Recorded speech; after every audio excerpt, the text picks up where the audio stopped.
G'day guys, it's Dave here from New Zealand Outdoor Blades. I hope you're having a fantastic day today. Please feel free to like, comment and subscribe. It does help out my channel a ton, but more importantly, I'm enjoying talking to people all over the world and learning a lot, discussing my various hobbies, which includes hunting rifles, hunting knives, cartridges, etc.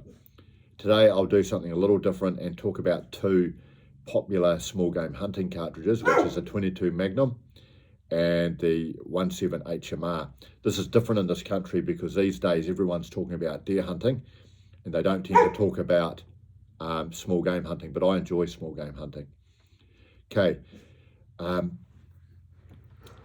years ago I bought a beautiful Anschutz 22 Magnum, but being a young guy, I didn't look after the barrel particularly well, didn't keep it clean, it got rusted and I needed to replace it with a new barrel.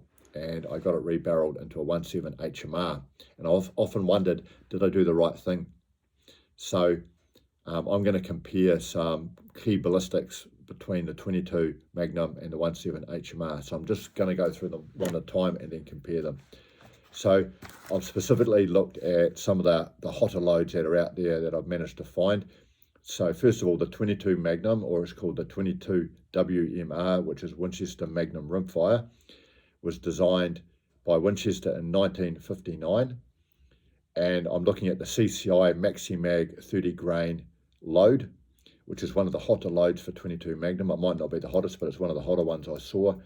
It has a ballistic coefficient of 0.084, muzzle velocity of 2200 feet per second, and a muzzle foot-pounds energy of 232 pounds, zeroed at 100 yards.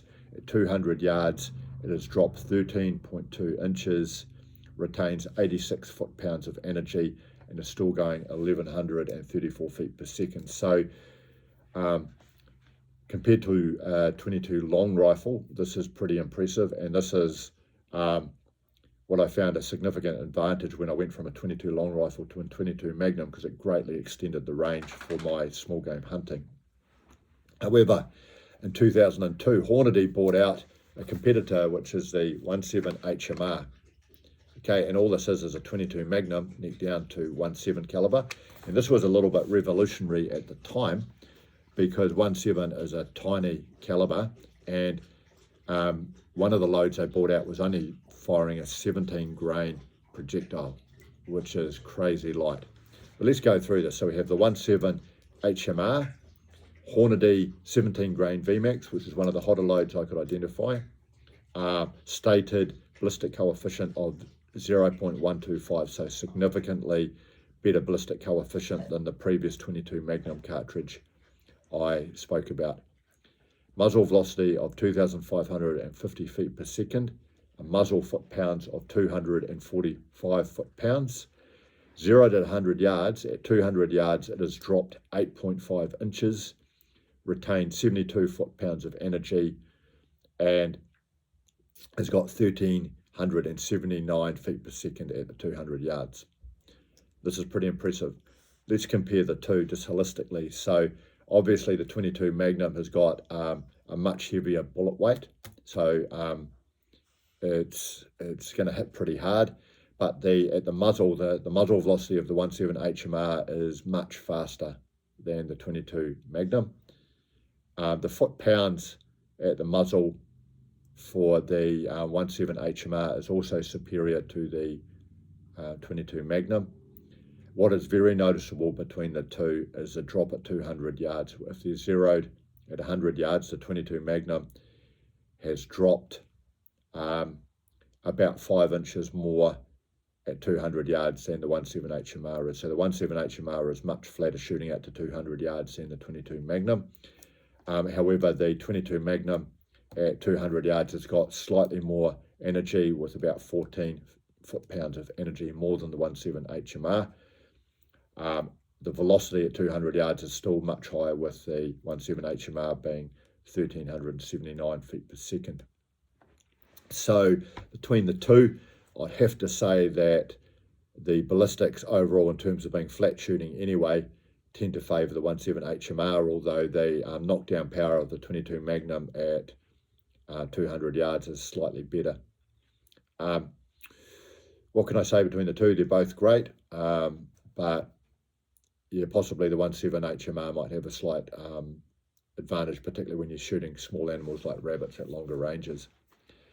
A couple of other points though about these cartridges is, first of all, safety. This might sound funny, but the 17 HMR is a great caliber to avoid ricochets, in my opinion. Some of the places I used to hunt rabbits, there were farm animals around and buildings scattered around the place, and although I am very careful about the backdrop behind my target, I don't like ricochets. But the good thing about a 17 HMR is a 17 grain hollow point projectile will tend to disintegrate as soon as it hits anything, so they tend not to ricochet as much as a 22 long rifle.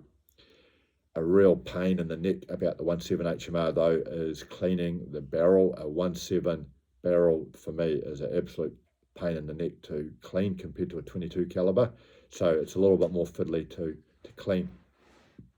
The ammunition is expensive for both the 22 Magnum and the 17 HMR.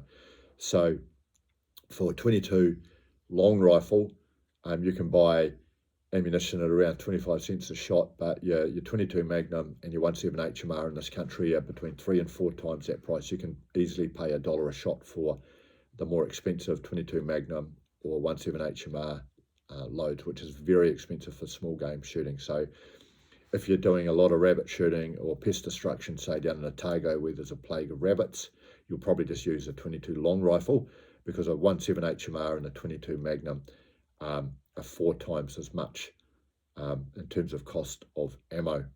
However, if you're doing less shooting and you like the longer ranges, either the 22 Magnum and the 17 HMR are great.